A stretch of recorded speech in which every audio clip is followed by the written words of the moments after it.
ભાઈબંધ મિત્રો, તીખી તીખી ચટણી મજા આવી જાય. લસણની ચટણી બનાવી છે જોરદાર. અને હા, જો આવી ગઈ ગરમા ગરમ રોટલી આવી ગઈ. હમણાં છે ને છેલ્લા 15 દિવસથી દોસ્તો આટલા બધા લગ્ન છે ને એટલા બધા લગ્ન છે ને એટલું બધું શેડ્યુલ ટાઈટ છે ને, જો અત્યારે જમવામાં પણ ઉતાવળ કરાવે છે ઝડપથી કે તમે જમી લ્યો ને તો માંડવે જવું છે. આજે સોસાયટીમાં લગ્ન પ્રસંગ છે, પાડોશીને ત્યાં, તો ત્યાં જવાનું છે ફટાફટ. તો ફટાફટ 2-3 રોટલી ખાઈ લઈએ અને લગ્નમાં આનંદ કરીએ. લગ્નના હમણાં વિડીયો આવે છે ભાઈબંધ મિત્રો, લાઈક કોમેન્ટ કેમ કરતા નથી? લાઈક કરો, લાઈક.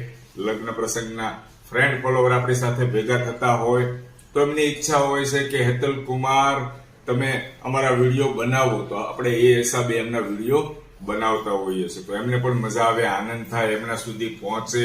તો તમે લાઈક કરશો તો જ આગળ વધશે ને. તો લાઈક કરવાનું ભૂલતા નહીં દોસ્તો, લાઈક કરવાની. અને હા, લગ્ન પ્રસંગમાં હેતલ કુમારને ઓળખી જાઓ તો ખાલી એટલો હાથ ઊંચો કરજો, આ તમારો મિત્ર તમારી પાસે પહોંચી જશે. અને તમારી ઈચ્છા હશે તો પણ વિડીયો પણ બનાવીશું. એટલે રોટલી ઠંડી થઈ ગઈ. જય શ્રી કૃષ્ણ, જય શ્રી